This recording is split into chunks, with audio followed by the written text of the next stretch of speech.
Hey everyone, it's Julie here. I want to share a bit of my life with you, particularly about how things got pretty complicated with my mother-in-law, Shirley. Now, you might hear this story and think I played a part in turning her world upside down, but honestly, Shirley's troubles were of her own making. She had this notion that I was the reason for her misfortunes, but truth be told, if she hadn't been so intent on breaking up my marriage to her son, Bobby, she might have spared herself a lot of heartache. Let's dive into the story, shall we? Shirley had never been a fan of mine, or any woman Bobby dated for that matter. It was clear to me that her relationship with Bobby was more than a bit overbearing. She seemed convinced that any woman getting close to Bobby was just looking to snatch him away. My father-in-law, Jack, on the other hand, was a gem. He was nothing like Shirley and has always treated me like his own daughter, which is why it really hurt when I found out about Shirley's betrayal. Here's the scoop on what Shirley did. When Bobby and I announced we were getting engaged, Shirley launched into this wild claim that I was unfaithful, saying I was involved with my best friend. It was an outrageous accusation without a shred of evidence, purely based on her baseless suspicions. My best friend and I have been close since we were kids. Sure, we have a strong bond, but we've always respected the boundaries set within our respective relationships. In fact, we often go on double dates and trips together, and Bobby has never had an issue with our friendship. But Shirley couldn't accept that. She insisted that a man and a woman can't be close friends without something more going on. She even tried to convince Bobby that I was cheating, and that I was only with him for his money, suggesting I'd trap him with a baby. Of course, I denied her absurd accusations, telling her nothing inappropriate was happening between my best friend and me. I tried to explain how hurtful her words were, but she just doubled down, accusing me of lying. Shirley seemed to believe she knew all about women like me, though her accusations were far from the truth. Bobby, thankfully, didn't buy into her baseless claims, and we went ahead and got married. But that's the story of how I navigated the challenging dynamics with Shirley, and managed to keep my relationship with Bobby strong, despite her attempts to drive a wedge between us. So, after Shirley tried to spread rumors about me being unfaithful, there was a bit of confusion among some family members. However, once Bobby shared the real story with them, they were understandably upset with Shirley and offered their apologies to me. Bobby didn't just let it slide. He confronted Shirley about her actions, backed up by his dad. Despite not showing any remorse, Shirley promised she'd change her ways. I was hopeful that Shirley would turn over a new leaf and stop her baseless accusations, but unfortunately, she didn't. Things took a turn for the worse when I became pregnant with our first child, a boy. Everyone was thrilled about the news, especially Bobby, who was excited to become a father, and Jack, who was looking forward to being a grandfather. Shirley, on the other hand, was far from pleased. She revived her unfounded claims, suggesting that the baby wasn't Bobby's, which upset everyone. Shirley's skepticism reached new heights after our son was born. She claimed he couldn't possibly be Bobby's because he didn't resemble Bobby as a baby. She even questioned the baby's skin tone, arguing it was too light to be Bobby's child since our family generally had a tanner complexion. I explained that I have fair skin and that babies' skin tones can change as they grow. But logic seemed to escape her at that moment. This led to a significant argument, after which Bobby had to ask her to leave the hospital, deeply frustrated by her accusations. Despite being kicked out, Shirley didn't stop. She went around telling people about her doubts concerning the baby's paternity, causing rumors to spread.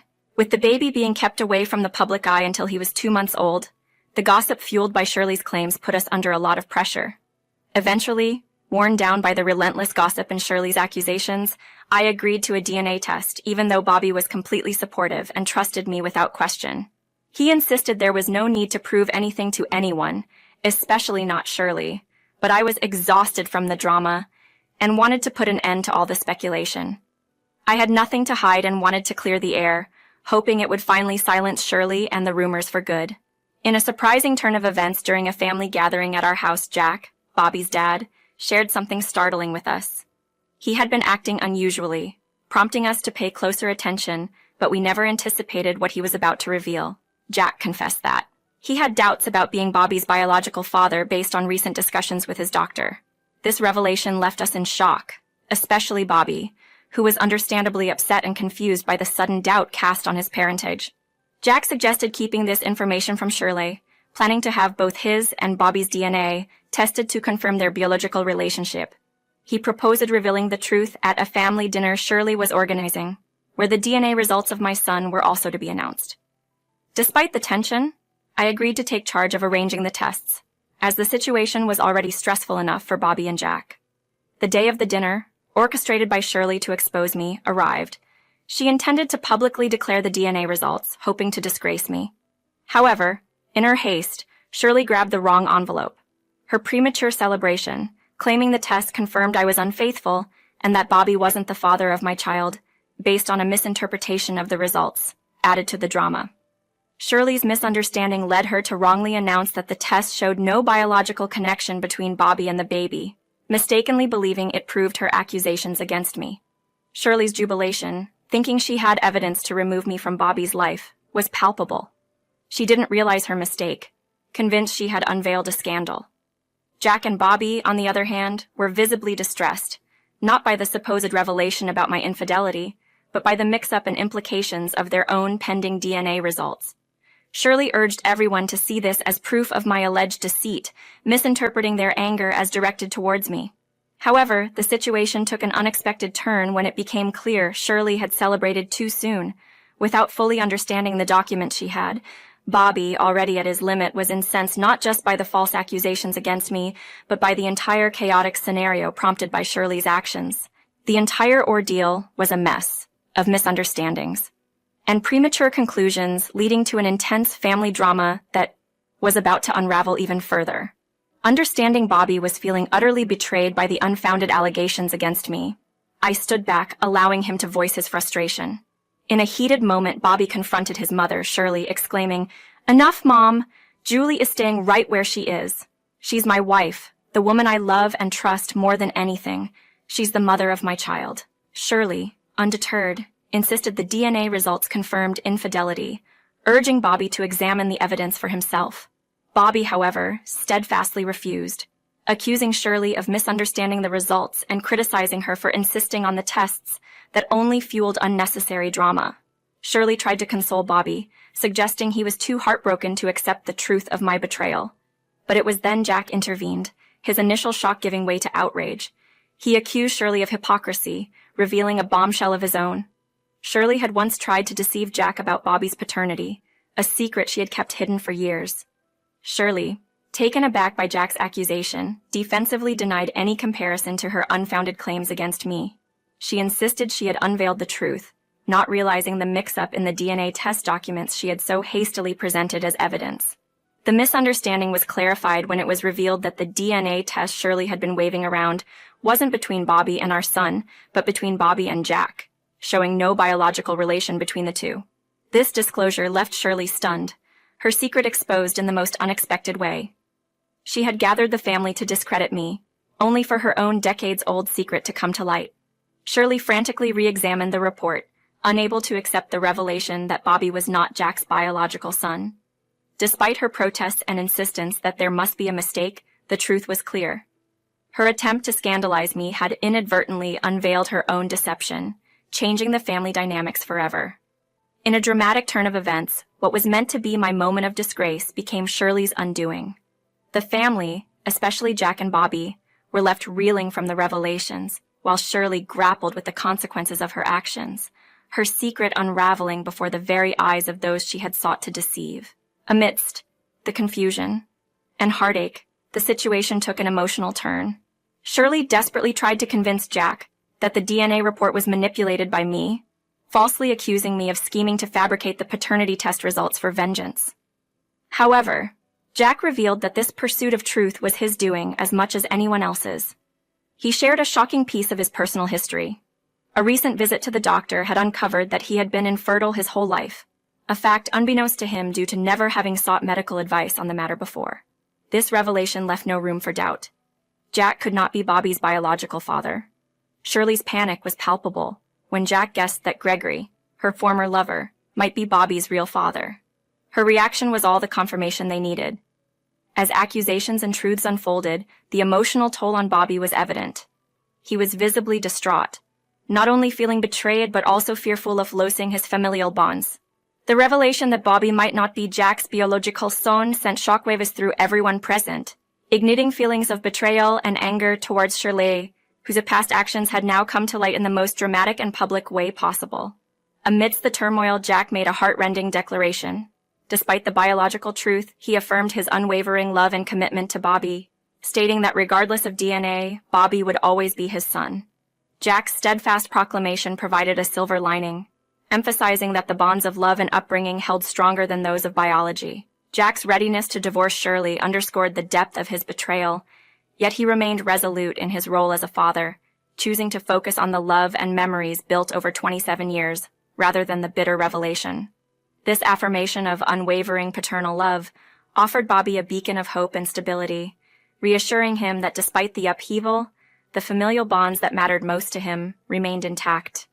In that moment of raw emotion, as Jack affirmed his unwavering support, Bobby couldn't contain his feelings any longer and broke down in tears. I was there, trying my best to console him, while Jack and everyone else confronted Shirley about her actions. Shirley attempted to appeal to Jack, suggesting they could pretend the DNA test never happened and return to how things were. But Jack was resolute. There was no turning back. The betrayal had irrevocably damaged their relationship, and he declared his intention to divorce Shirley, a decision she couldn't fathom after 32 years of marriage. The air was thick with tension, as Shirley faced not just Jack's rejection, but also the disdain of those around her, including her own family members who supported Jack's decision. In a desperate bid for sympathy, Shirley turned to Bobby, pleading with him to intervene on her behalf. But Bobby, feeling a profound sense of betrayal, rebuffed her, expressing his disdain for the secrets she had kept and the unnecessary turmoil she had caused. Shirley's plea turned to me next, hoping to find an ally in her gender. She begged me to understand her position and to persuade Jack and Bobby to reconsider. But how could she expect solidarity from me after everything she had done? She had tried to undermine my marriage and accused me and my son of falsehoods, all while hiding her own deceitful past. Her audacity left me incredulous. I had no sympathy for her. Her actions had revealed her true character, and she deserved to face the consequences alone. I made it clear to Shirley that she was no longer considered family to me. She had not only wronged me, but also betrayed the trust of the people closest to her. My family, my real family, consisted of my son, Bobby, and Jack, people who stood by each other through thick and thin. Shirley's fate was a result of her own making, and I had no intention of intervening on her behalf. My loyalty was with those who had shown me love and respect, not with someone who had sown discord and mistrust.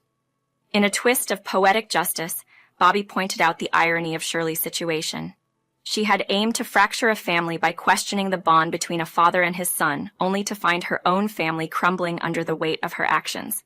Bobby's response to Shirley was uncharacteristically icy, a stark contrast to the warm and loving person we all knew. His calm yet frosty demeanor left no doubt about the seriousness of his words, signaling a definitive end to any relationship with Shirley.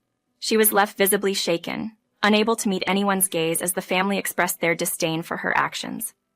Jack declared that Shirley would need to leave the home he had inherited, underscoring the legal advantage he had due to the state's at-fault divorce laws.